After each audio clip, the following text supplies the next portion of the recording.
You know, those two films define really two different eras. And, you know, what I observed was the first one you shot on film, camera didn't move very much. The second one has obviously got a mix of VFX in it as well. So tell us about the difference between these two. One hell of a difference in some respects. As I said, at the end of the day, they're two crackingly well-written films, and they're half-hours, and they're sort of iconic in some way, but the way of making them was quite different because of the time. I will say that, very importantly, the film we saw, first of all, is all shot in camera, I think with the exception of some overlays, optical overlays, which are the laser beams, the titles. In fact, something I forgot about, the little sparks while he's fiddling with his trousers. I think they must have been just a straight superimposition, and the rain. But everything you saw on that film was in camera. That's how it was shot. No rigs to be seen, because back in those days we didn't have the technology. We couldn't scan the film as you can now to remove rigs or anything like that. So everything had to be hidden. It took a lot of ingenuity, maybe, but at the time we knew no better or no worse. So that's how we shot it. Cinematography in its purest form. Going on to Robin, I'm glad to say again, it has the same thrill when we were making it and actually having seen what we achieved, and I'm very proud of it. That everything you see there was created on a studio floor. So all the effects in that, all the difficult things we find in animation, like fire, snow, rain, the flames and explosion, which are normally difficult to actually create in animation, we actually reveled in the fact we were going to do it, and we made a feature of it. So everything in that film, all the flames, all the snow, are all hand animated, and mainly it's wool, because that's the sort of the look of the film, the characters being felted. We thought we'd go for that softer look. So wool played an important part in that. So you imagine all the snow is animated by hand, little woolen balls of snow animated on glass on a green screen. The snow mist the same, the smoke, that's all animated in wool. The explosion itself, the shed, that was fantastic fun because I've always loved the idea. I think you've done some with Wes Anderson like that, but it's to actually make a feature of not just putting an effect on there from a sort of live action effect, actually create it in the same manner you're creating the rest of the film. So all that smoke, again, is wool, all animated, all lit from within inside. So all the parts of that film are actually created on the studio floor, but we've actually managed to use the modern technology visual effects, is to insert those into the film in a glorious way. And it has atmosphere, which is something we're always trying to achieve on animation. And the atmosphere goes right into the depths of the film. How we achieved that, I couldn't totally explain to you because that technology actually escapes me, but the VFX guys, who we work with very, very closely, would actually scan the whole image, and we'd shoot it in stereo. Some of these scenes we'd actually shoot in stereo. And from that stereo image, it wasn't not projected or shown in stereo, but from that, they could actually replicate the scene and actually layer something in the foreground, something in the middle, something behind the trees in the background. So we can actually get all those handmade effects and actually integrate them into the film. I think one thing that I notice in all these films is that the iconic sort of quintessential, often Martin Parr-esque Britishness is deeply embedded in these films, and I wondered how you underscore that, cinematically, because it's such a major part of Wallace and Gromit, particularly. But I see it in the films. It makes me think of Powell and Pressburger. I see Hitchcock. I see all these references that are deeply layered. I see Tetley tea and how it pours and it's heavy and it's been brewed too long.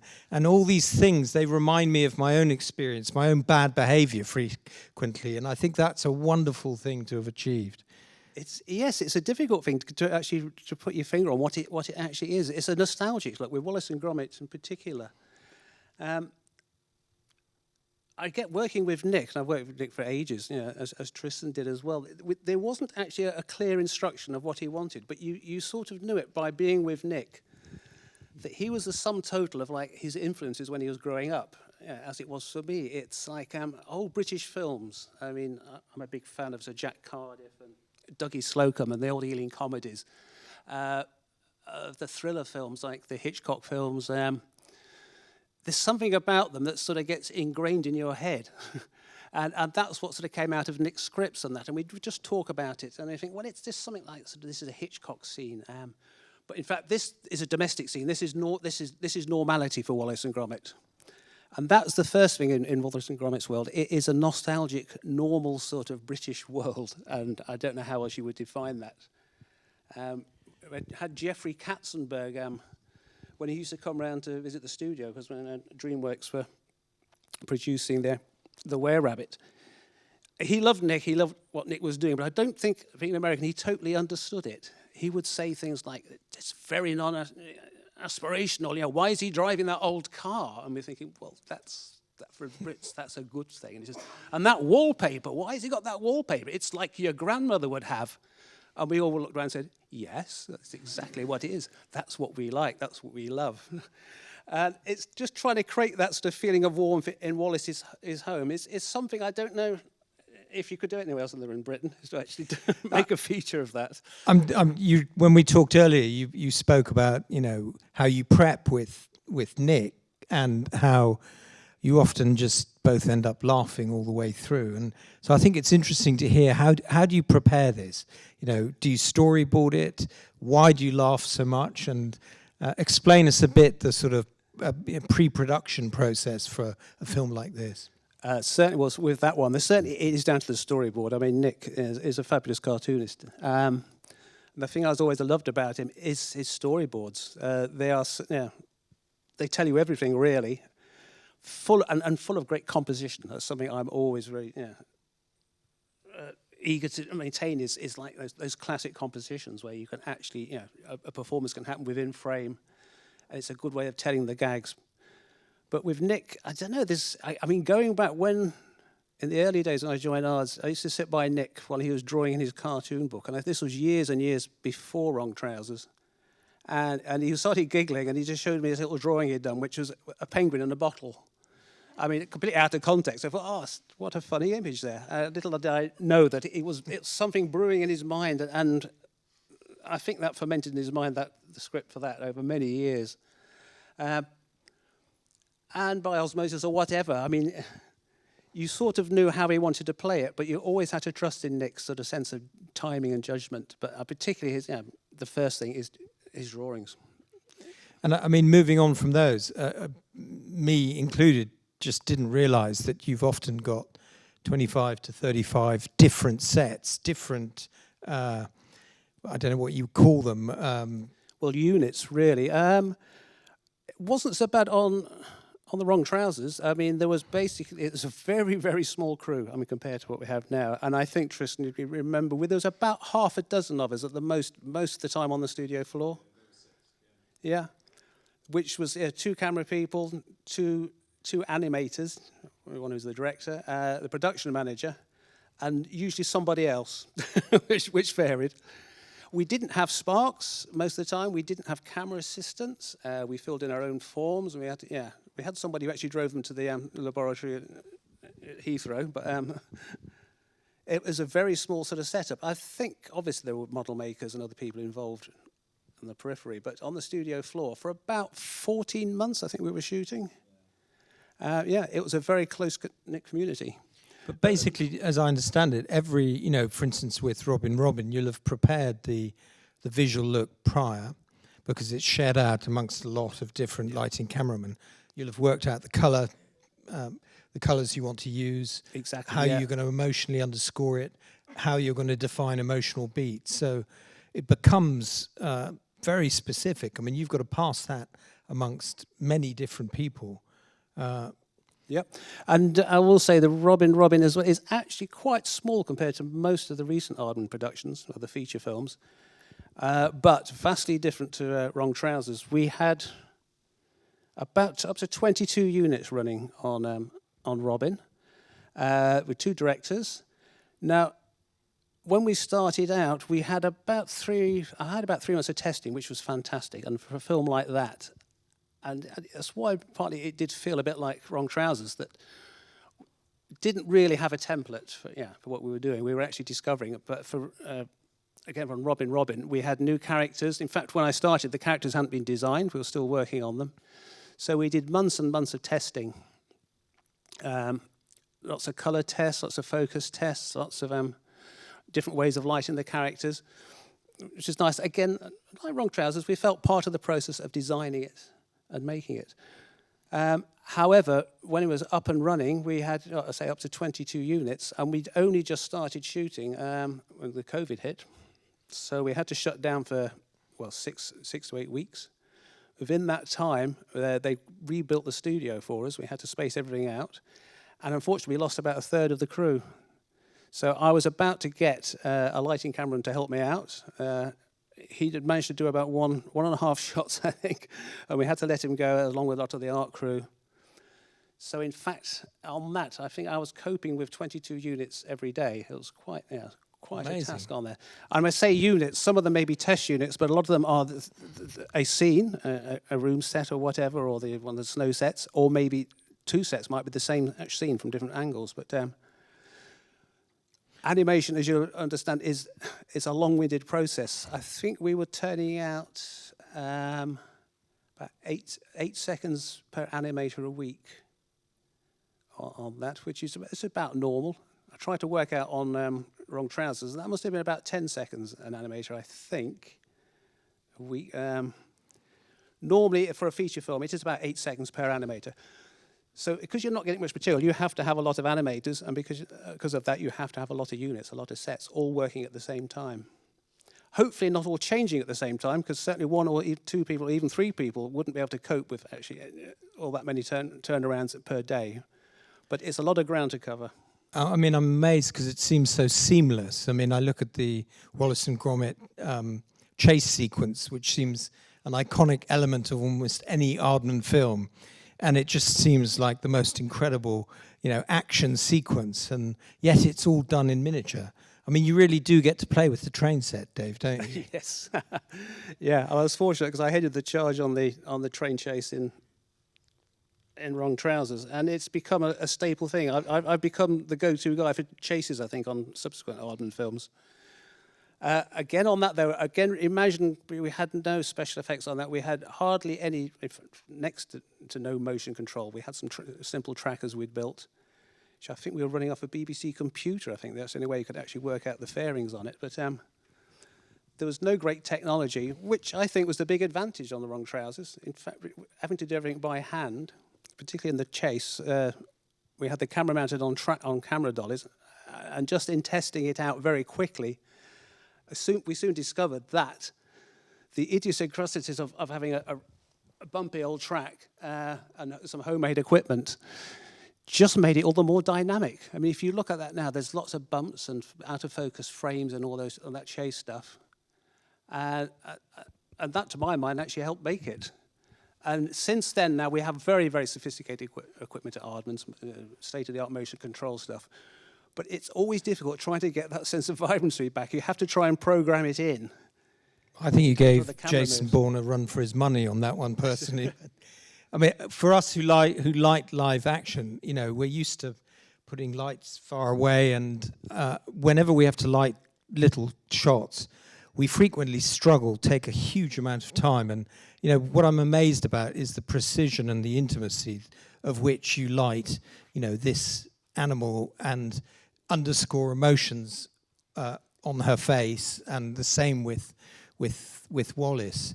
It's such a precise world, and can you tell us a bit more about that, and specifically how you light it?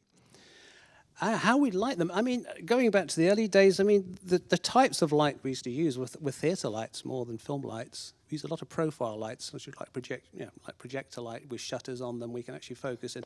And precision is a key word on it, especially when we're working on different scales. And also, I will add that we quite often are working on several different scales in the same film.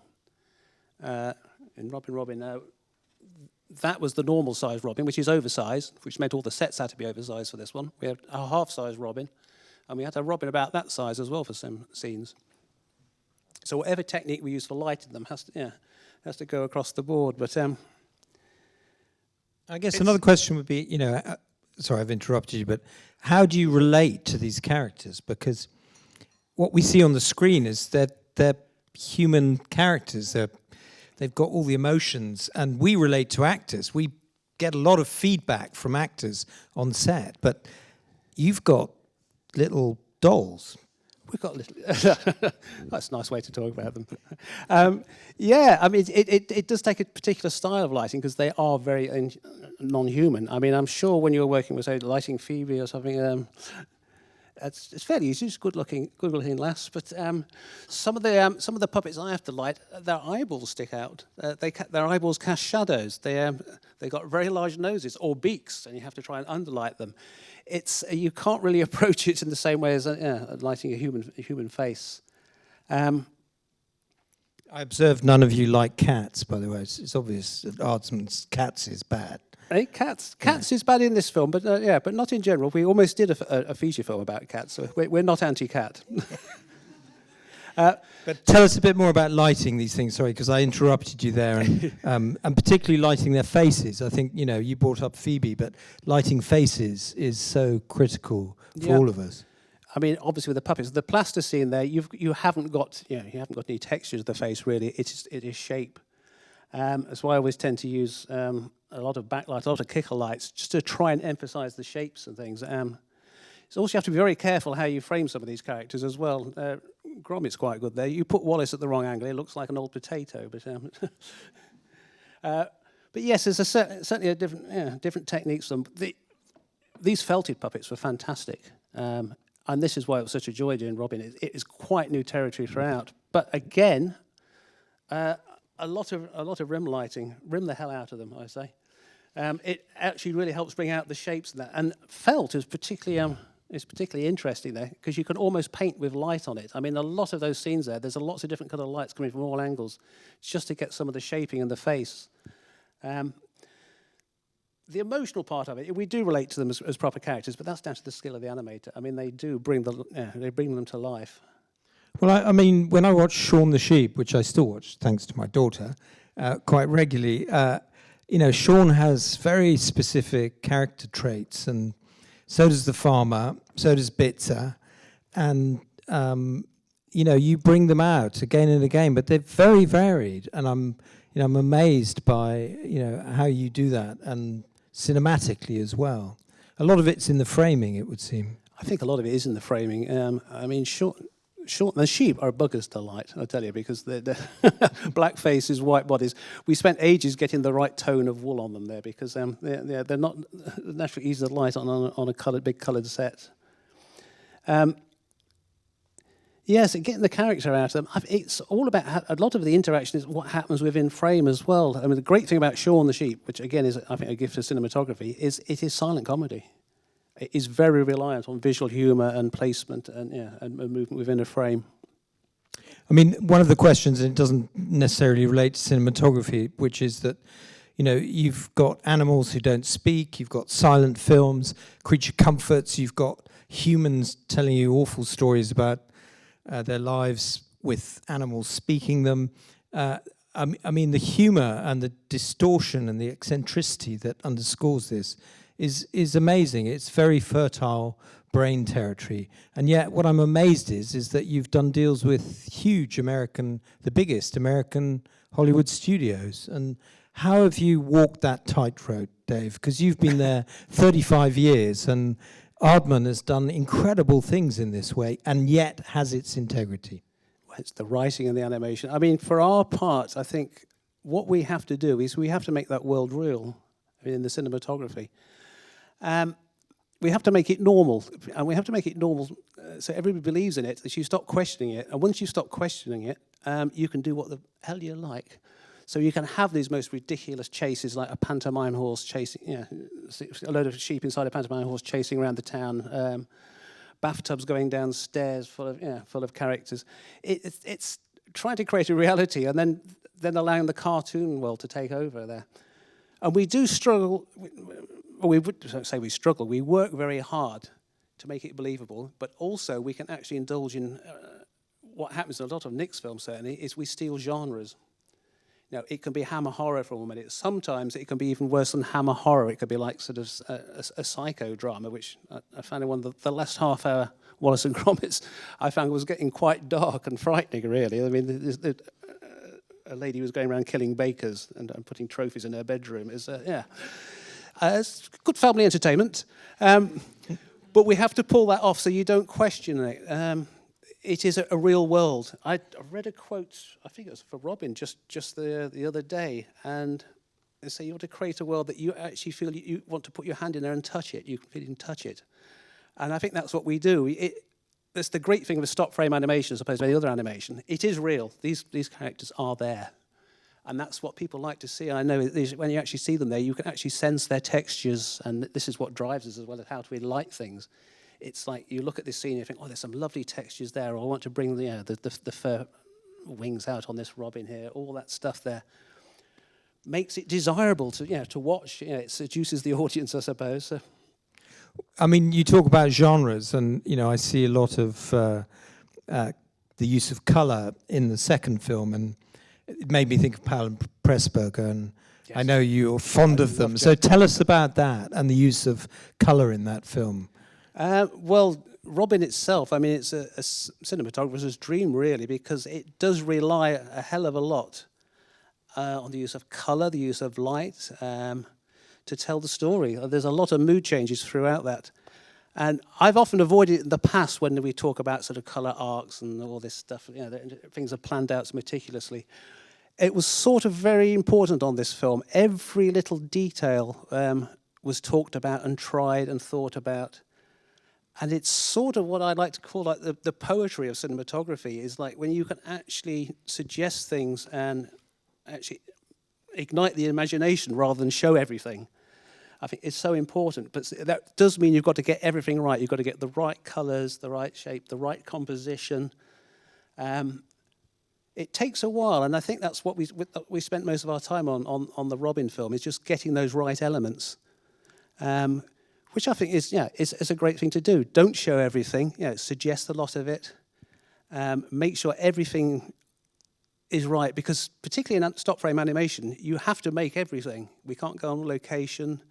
You can't really go to the shop and buy something that's the right size, although some people have tried. Everything has to be made, so everything is considered. And certainly on Robin, we did spend months and months just trying everything out. It's like being at art college, actually. Again, it was great at one point, because the directors didn't know exactly what they wanted. It was I have to use that horrible phrase, a journey of discovery, but it was for all of us. So they were drawing things and saying, well, maybe try making it in this shape. So I kept getting brought all these objects like leaves and nuts and berries and all sorts of things that might be interesting in the scene. And I would just stick them in front and light them from different directions. In fact, at the end of the day, it looked like some crazy pop video. So we'll just run this thing then. This one object was like, from whatever, and they could pour through it and say, "Oh, that's the right way. Oh, that works with this sort of lighting, and this is the right shape." And now we'll start thinking about the colours that go into it. I mean, in a way, like the colours were incredibly important. Yeah, and it comes through. I get the change of moods, and it moves me along. And as you said, when they jump between shadows or between light shafts. Yes, it's nice. Light as a character. I mean, that's again. We didn't want to show the humans. Unfortunately, we showed them more than we wanted to. We had to have a scene where they're slightly out of focus. But basically, they are there as silhouette, casting a shadow, or in fact, more importantly, a light source that the mice want to avoid. And the first one was shot on film, 35. Yeah. The second one was shot on a Canon D1, I believe. 1DX, isn't it? 1DX. Yeah. For all of us cinematographers, we've had to transition between film and digital. And when we were talking about this earlier, I think there was common ground between us live action cameramen and you. And tell us about that, because I think it's interesting to see the transition and also the inclusion of VFX, but also how you operate. Yeah, we transitioned. I think it was about 2008 on the last Wallace and Gromit half hour. I did have to be carried screaming and shouting because I was brought up with film. I just loved it.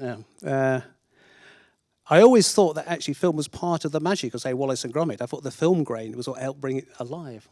But having established a look that Tristan himself had developed from the early Wallace and Gromits to to Were Rabbit. I thought we'd never get that back again if we didn't do it on film. Fortunately, we found a camera, the Canon cameras, that actually did hold that colour palette. I did some tests in there. I just used Wallace's sitting room and put a Nikon camera in there. We took some shots. The reds in the wallpaper were just awful. So right, no, this was not going to work at all. But I did persist, and we did try other cameras. And yes, it's certainly changed our way of working a hell of a lot. It's a lot quicker, obviously, to do changeovers. The one thing I don't like, which I think most cinematographers will say as well, it's opened it out a bit too much. Although it seems to be quicker to be shooting digitally, it involves too many more other people. I think everybody else has an opinion about it now. Everybody can see the image very quickly. We have the same problem, I believe. And can stick their oar in. Whereas I did feel more secure, in fact, in being able to contain what the look of the film was in the days of film. But I know it's kind of killed a bit of magic for us, that you could hide it until the next day. Well, maybe we should open up to questions. I don't know, Dave, is there anything else that you would like to say before we open up? No. Oh, I will mention as well, Max Horton, our colorist, is in the audience here. He did a fabulous job on Robin. Anybody got a question? Up there at the top. Hello. Sorry, pardon me for prefacing my question with a cliche, but Artman was a really, really big part of my childhood, so thank you very much, which I guess is part why I'm studying film today, so thank you for inspiring me. Now, my actual question.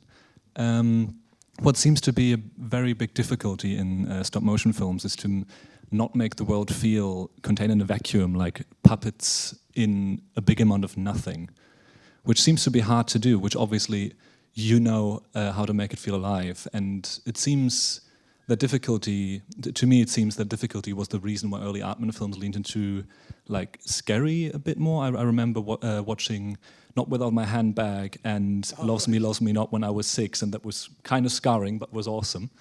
How do you go about making it feel like a complete world and not like something in a vacuum? I think as soon as you take a project on, you have to believe in it. And as I said, this is something that's always very important. The world we create has to be believable. It's one of the reasons I'm wary of using a lot of visual effects, from outside on our films, because they give the game away. If we were to put any live action stuff into our films, it wouldn't look right. Once you start a project, whatever it looks like, you just have to define your territory and really stick with it. It's the filmmakers who make it believable, I think. You just can't... you just have to believe in it yourself, the people making it. And we believe all these characters exist. We know where they live, and Next question. Milk.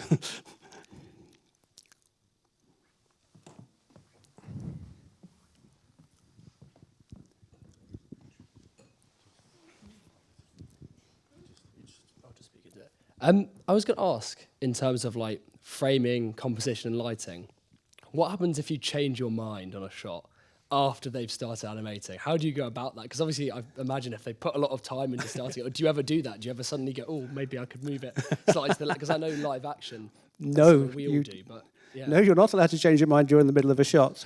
And I will tell you a slightly funny story on Robin. The directors were so keen on thinking about it and working out all the while. We'd started a shot which it was taking weeks and weeks to shoot and set up, which is the track across the kitchen. I don't know if it's all the mice jumping across.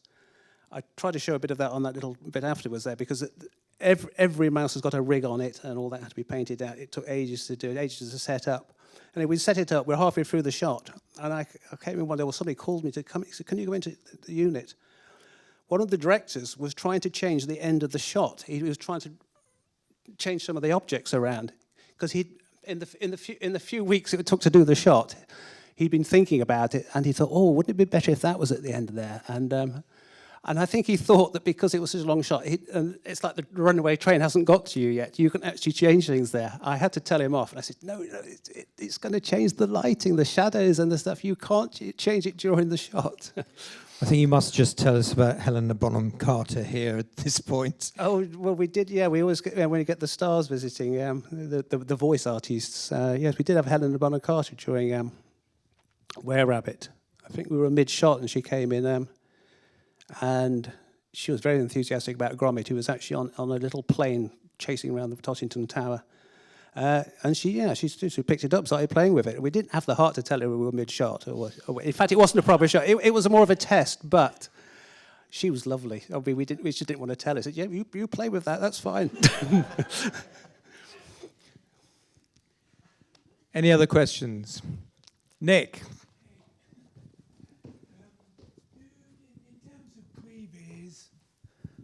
Hello, hi. In terms of previs and storyboarding and animatics and all that kind of stuff, have things changed a lot between the time you were working in the early on film?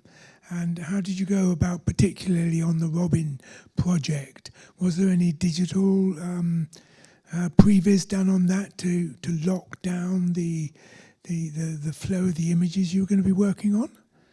No, I don't think we had any digital stuff on Robin.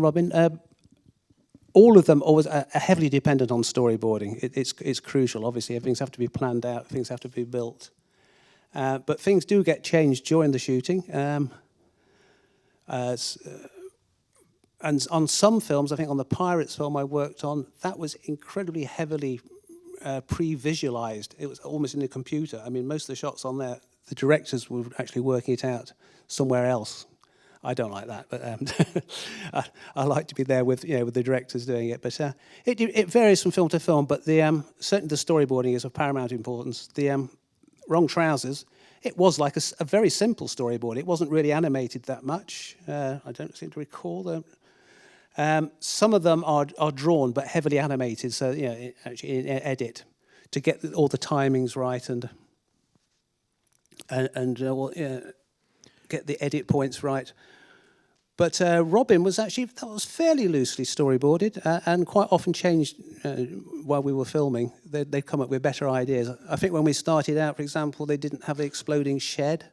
That got introduced at some point. But you've always got to have a basis to start with, really, so you know where you're going.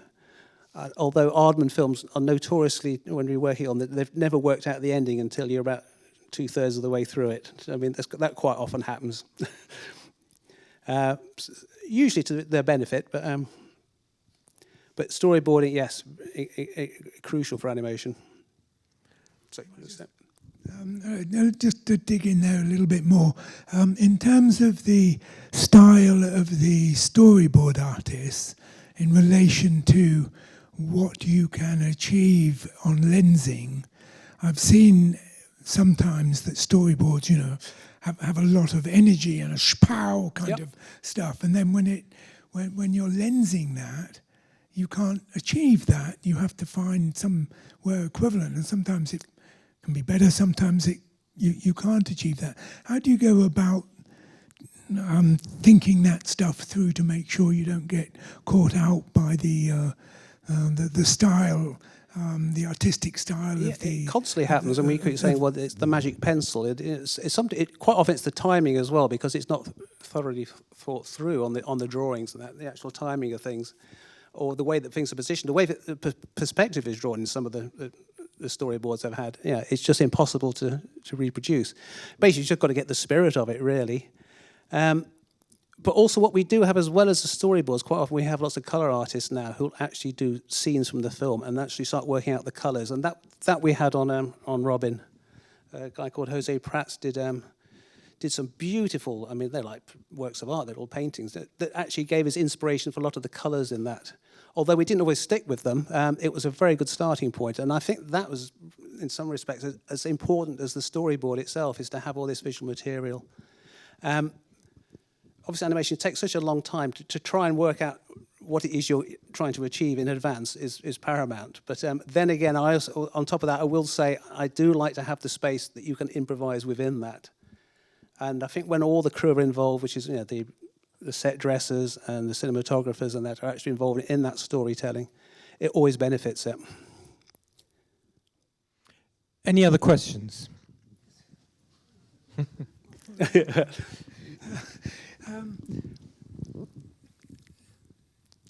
It's sort of really about how you cover a scene and how you get to do you have a kind of a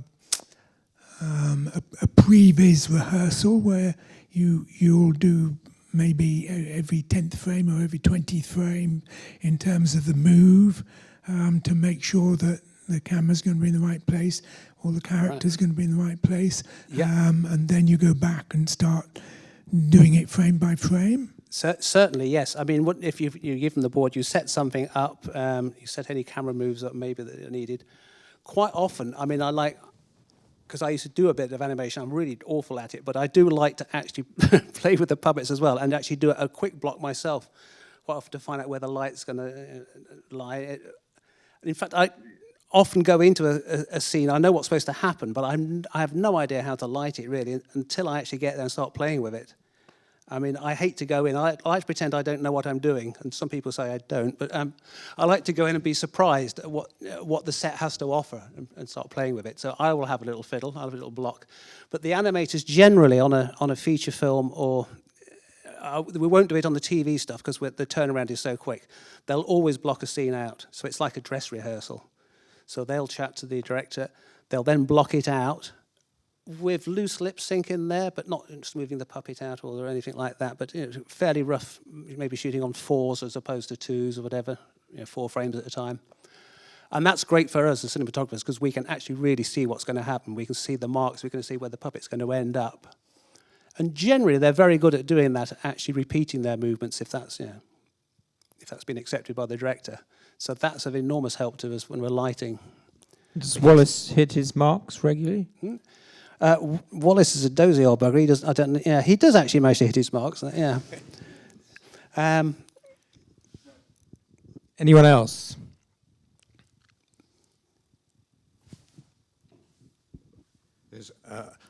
Aardman used to have the largest collection of Mitchells in the world, I believe, 50. Do you ever use them today, and what are your feelings when you do? Sadly, we don't. Just to tell everybody else how we started off at Aardman's with a ragbag collection of equipment. We had, I think, when we shot Wrong Trousers, we had 2 Mitchell S35s, which weren't perfectly light tight, as you could probably see in the film. When we did the close shave, we upped everything and got, sorry? You were gonna... I would just like to say there are some shots in Wrong Trousers that were shot on a Newman Sinclair. Yes. That had been rigged under the wing of a bomber for reconnaissance. Yes. Converted it from clockwork to manual and put a Bell and Howell mag on the top. Yeah. And it leaked like a sieve. Yeah. Was that the one that Adrian Biddle laughed at? Do we? Oh, yeah, well, yes, I have a little story about that camera, which, if you don't mind, I'll just throw that in as well. Very early on, we used to do lots of commercials. We did several at Pinewood Studios. Usually part of a live action thing. We did one for Access credit cards, I think, which is live action, but it had an animated scene on a tabletop, whatever. With Nick Park came along and animated it. We went up to London. They just shot all their live action stuff. And putting their gear away so we could move in and put our puppets in there and start setting up our cameras. One of the cameras was that Newman Sinclair, which is a lovelier camera. He said it looks like it had done service in World War II. The door wouldn't shut properly, so it had a big G-clamp wrapped around it. When you got the film in there, you had to put the G-clamp on there. It was so leaky that you had to put a big blanket over it when you were shooting. Anyway, we got there, so we're setting our gear up. Adrian Biddle's team were putting their gear away. I got out our tripods, which is nice old wooden tripods. Got the tripod out there. Howls of laughter from the live action crew. Well, where did you get that from? Antique shop? God, yeah. And I was a bit embarrassed. And I thought, I'm not going to get the camera out just yet. I waited till they'd all gone home, set it all up. I think we had 2 Mitchells and this Newman Sinclair. Put the blanket over it. And out of the whole commercial, actually, the shot we shot on that was the most used shot. It was a cracker. The camera worked perfectly, but I think back then that was before Wallace and Gromit and that. Before, we were just some sort of hick crew from the village in the west. But the other thing was, every time someone was shooting a commercial in the studio, we had to give up one of the Mitchells. Yes. So then we had to because we were super low budget, and the studio had to keep making money by shooting commercials, so we would lose kit Yeah. every time I could. Yeah, can you imagine that? This iconic film here. And they couldn't afford to pay us very much as well. It was a 40-month shoot. So they said, well, we'll give you a commercial to do every now and then to make up your money. So every now and then we'd nip off to the other studio and shoot a commercial, then go back onto the trousers. Sorry, but to answer your question, when we got to do the feature film, we were given loads of money. We had a really good deal with DreamWorks. I mean, it had to be. We spent 2 years setting up a new studio, had to fully equip it.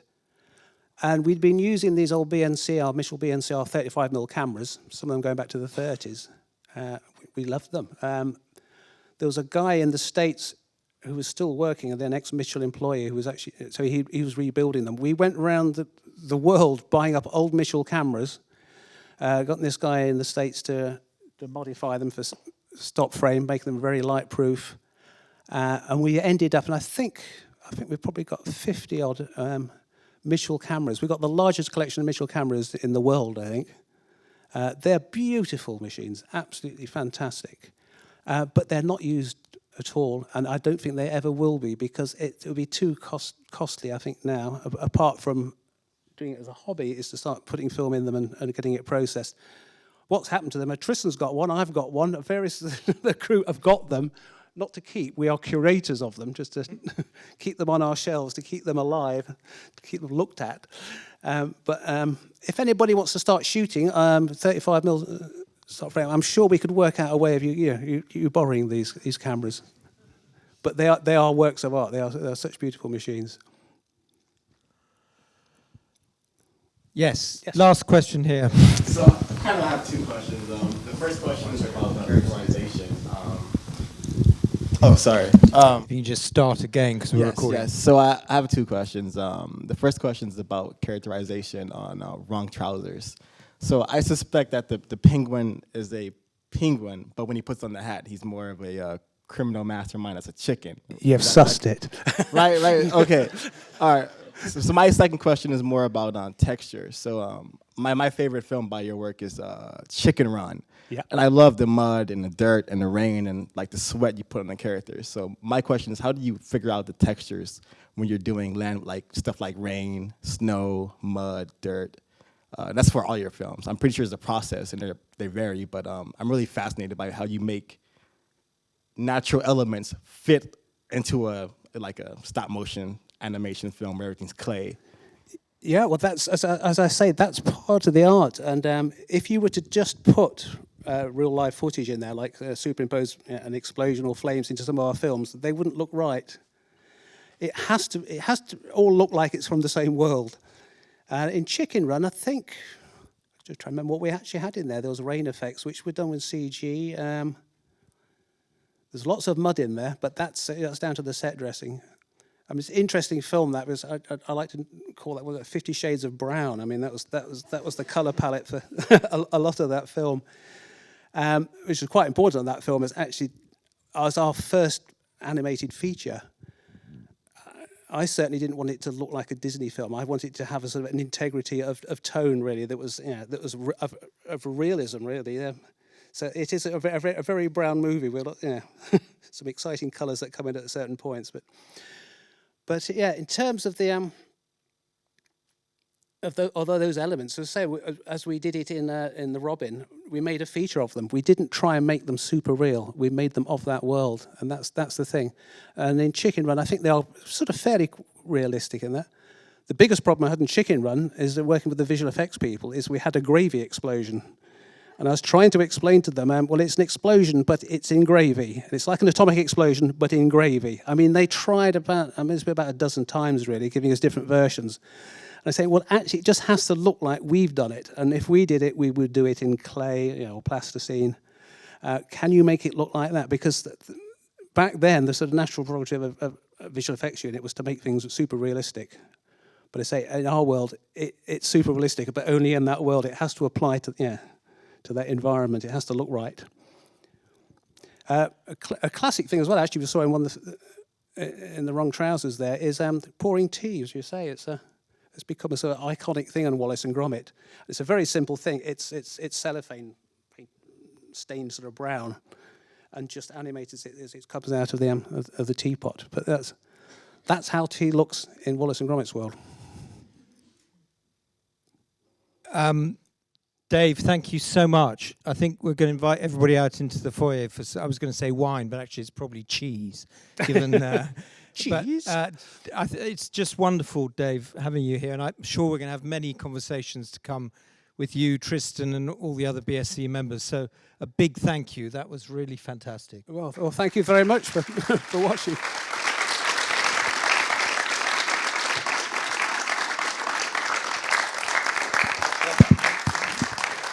Thank you. Thank you for everything.